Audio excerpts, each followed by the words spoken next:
Board exam 2025 આજે આપણે economics એટલે કે અર્થશાસ્ત્રની અંદર કઈ રીતના બોર્ડની પરીક્ષામાં પૂછાશે, કયો પ્રશ્ન ક્યાંથી પૂછાશે એ જોવાના છે. સૌપ્રથમ આપણે વિભાગ એથી શરૂઆત કરીએ. વિભાગ એની અંદર આપણને બધાને ખબર છે બ્લુપ્રિન્ટ બદલાઈ ગઈ એટલે 20 MCQ પૂછવાના છે. કેટલા MCQ પૂછવાના છે? 20.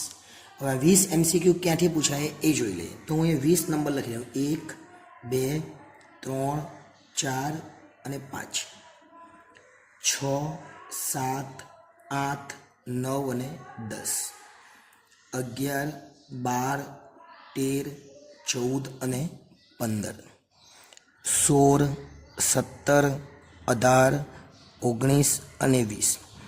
એટલે આ 20 પ્રશ્નો છે અને આ 20 પ્રશ્નો હવે ક્યાંથી પૂછાવાના એ જોઈ લઈએ એટલે તમને ક્લિયર થઈ જાય કે આ 20 પ્રશ્નો ક્યાંથી આવવાના છે. તો પહેલો જે પ્રશ્ન છે, પહેલા 2 પ્રશ્નો એ આપણે ચેપ્ટર નંબર 1માંથી પૂછાશે. આપણે ટોટલ કેટલા ચેપ્ટર છે? 11. એમાંથી પહેલા 2 જે MCQ છે ચેપ્ટર નંબર 1માંથી, ત્રીજા અને ચોથા નંબરનો MCQ ચેપ્ટર નંબર 2માંથી, 5મા નંબરનો MCQ ચેપ્ટર નંબર 3માંથી, 6 અને 7 નંબરનો જે MCQ છે એ ચેપ્ટર નંબર 4માંથી પૂછાશે. 8 અને 9 આ 2 MCQ ચેપ્ટર નંબર 5માંથી પૂછાશે. 10મા નંબરનો MCQ ચેપ્ટર નંબર 6માંથી, 11 પણ ચેપ્ટર નંબર 6માંથી, 12 અને 13 એ ચેપ્ટર નંબર 7માંથી પૂછાય. 14 નંબરનું ચેપ્ટર નંબર 8માંથી, આ 15 નંબરનો જે MCQ ચેપ્ટર નંબર 9માંથી, 16 નંબરનો MCQ એ પણ ચેપ્ટર નંબર 9માંથી, 17 અને 18 એ ચેપ્ટર નંબર 10માંથી અને 19 અને 20 એ ચેપ્ટર નંબર 11માંથી. એટલે આ 20 પ્રશ્નો ક્યાંથી પૂછાવાના એ જોઈ લેવો અને સ્ક્રીનશોટ લેવો હોય તો સ્ક્રીનશોટ લઈ લેવો. હવે આપણે વાત કરીએ વિભાગ બીની. તો સેક્શન બી જે છે આપણો, એ સેક્શન બીની અંદર આપણને ખબર છે એ પ્રમાણે ટોટલ 10 પ્રશ્નો પૂછાય. એ 10 પ્રશ્નો કેટલા માર્ક્સ? 10 માર્ક્સ. હું 10 10 લખી દેવા અહીંયા. 10 એટલે આપણે 20 હતા ને એટલે 21 22 23 24 અને 25, એ જ રીતના 26 27 28 29 અને 30. એટલે ટોટલ 10 પ્રશ્નો થઈ ગયા. ક્રમ કયો હશે? તો 21થી લઈને 30 સુધીનો ક્રમ એનો હશે જે પરીક્ષામાં પૂછાશે. તો જે 21 નંબરનો પ્રશ્ન છે ચેપ્ટર નંબર 1માંથી, આ એક વાક્યમાં જવાબ છે. 22 છે ચેપ્ટર નંબર 2માંથી, જ્યારે ચેપ્ટર નંબર 3માંથી કંઈ પૂછાતું નથી. ચેપ્ટર નંબર 4માંથી 2 પ્રશ્નો પૂછાય, ચેપ્ટર નંબર 5માંથી 1, ચેપ્ટર નંબર 6માંથી 1. 27 નંબરનો ચેપ્ટર નંબર 7માંથી નથી પૂછાતો, એટલે ચેપ્ટર નંબર 7માંથી આપણે વાંચવાની જરૂર નહીં, 8માંથી પૂછાય. ચેપ્ટર નંબર 9માંથી 1, 10માંથી 1 અને 11માંથી 1. તો કયા 2 ચેપ્ટર જો? 3 નંબરનું ચેપ્ટર અને 7 નંબરનું ચેપ્ટર. 3 અને 7 નંબરનું ચેપ્ટર જે છે એમાંથી પૂછાતું નથી, એટલે આના પર કેટલા માર્ક્સ થવાના? 10 માર્ક્સ. પહેલો જે વિભાગ હતો એના 20 માર્ક્સ, બીજો વિભાગ છે એના 10 માર્ક્સ. હવે વાત કરીએ વિભાગ સીની. તો વિભાગ સીની અંદર ટોટલ કેટલા પ્રશ્નો પૂછાવાના? તો વિભાગ સીની અંદર ટોટલ 16 પ્રશ્નો પૂછાવાના અને 16માંથી આપણે લખવાના કેટલા? તો 16માંથી આપણે ફક્ત 12 લખવાના. એટલે આ વિભાગ આપણા માટે કેટલા માર્ક્સનો થશે? 24 માર્ક્સનો. આ વિભાગ આપણા માટે કેટલા માર્ક્સનો છે? 24 માર્ક્સનો છે, કારણ કે એમાંથી આપણે કેટલા લખવાના છે? 12 પૂછાવાના છે. એટલે 16 પૂછાય, આપણે લખવાના 12.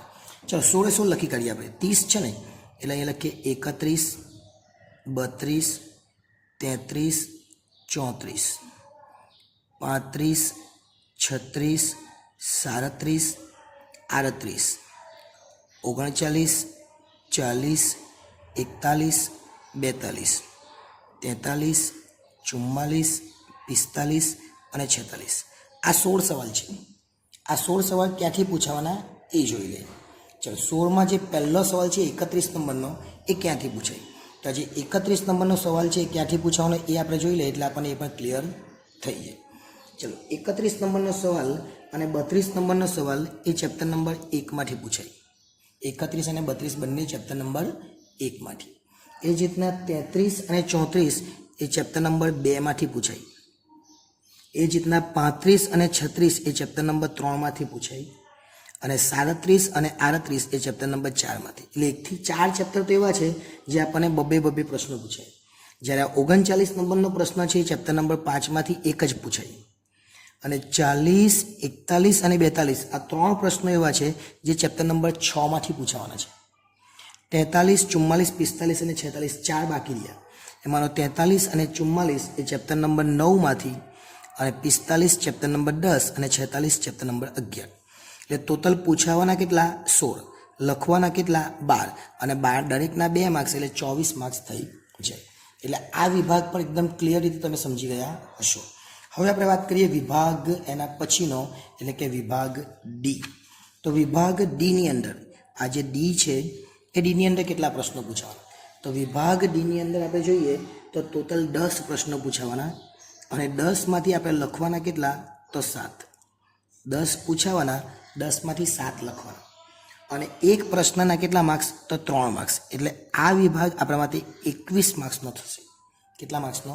21 માર્ક્સનો. આપણે ટોટલ 7 પ્રશ્નો છે પણ 10 પૂછાય તો 10 10 લખી કાઢીએ.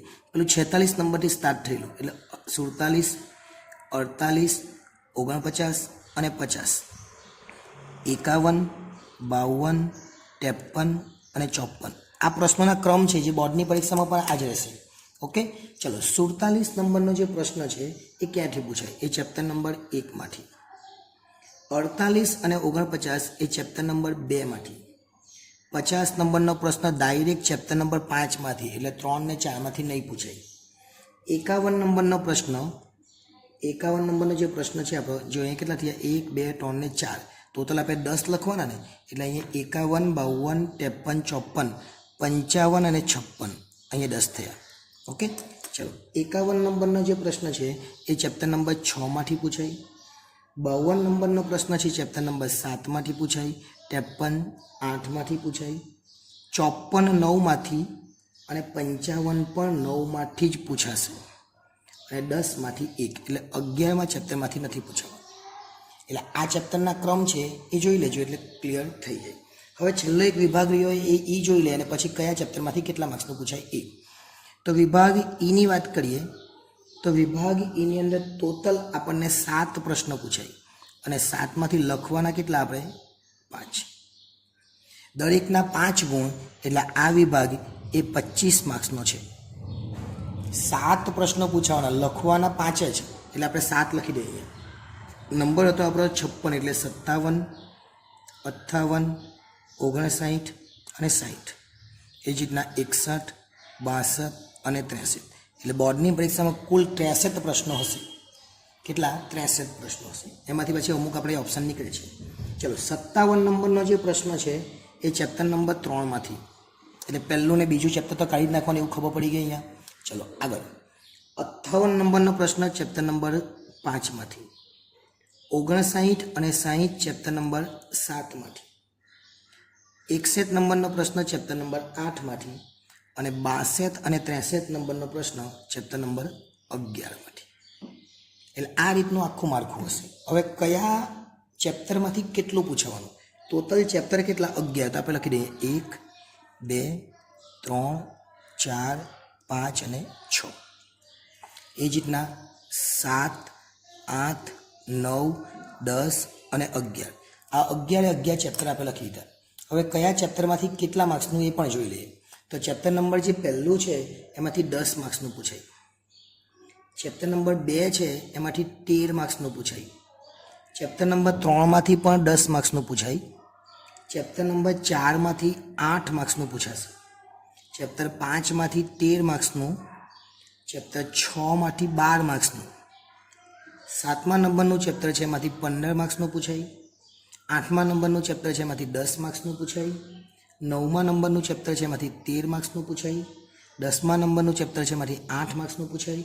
અને 15મા નંબરનું ચેપ્ટર છે એમાંથી 11મા નંબરનું ચેપ્ટર છે એમાંથી 15 માર્ક્સનું છે. કેવી રીતના ચેક કરવાનું? તમે આ રીતના ચેક કરી શકો કે 11માંથી આ પૂછાય છે, પછી આ બાજુ 11માંથી જોઈ લેવાનું, પછી આ બાજુ 11માંથી જોઈ લેવાનું અહીંયા, એટલે ખબર તમને પડી જાય. હવે ટોટલ જે પેપર છે આપણું એ કેટલા માર્ક્સનું હશે? તો ટોટલ પેપર આપણું 127 માર્ક્સનું હશે. આ ઇકોનું પેપર એવું છે જે 127, બાકી 130 ના આવે છે, બરાબર. તેમાંથી આપણે લખવાનું કેટલું? તો આપણે લખવાનું 100 માર્ક્સનું. અને આપણે લાવવાના કેટલા, તો આપણે લાવવાના ફક્ત ને ફક્ત 33. એટલે ખૂબ જ સરળતાથી અને એકદમ ઇઝી આવી જાય એવું છે. આ અગાઉ આપણે એકાઉન્ટ અને સ્ટેટમાં તેની બ્લુ પ્રિન્ટ પર બનાવેલી છે. એ વિડીયો ન જોયો હોય તો એ પણ જોઈ લેજો. અને આ વિડીયો ગમ્યો હોય તો વિડીયોને પહેલાં લાઇક કરજો, ચેનલને સબસ્ક્રાઈબ ન કરી તો એ સબસ્ક્રાઈબ કરી લેજો અને અન્ય વિદ્યાર્થીઓ સુધી પણ પહોંચાડજો. આભાર.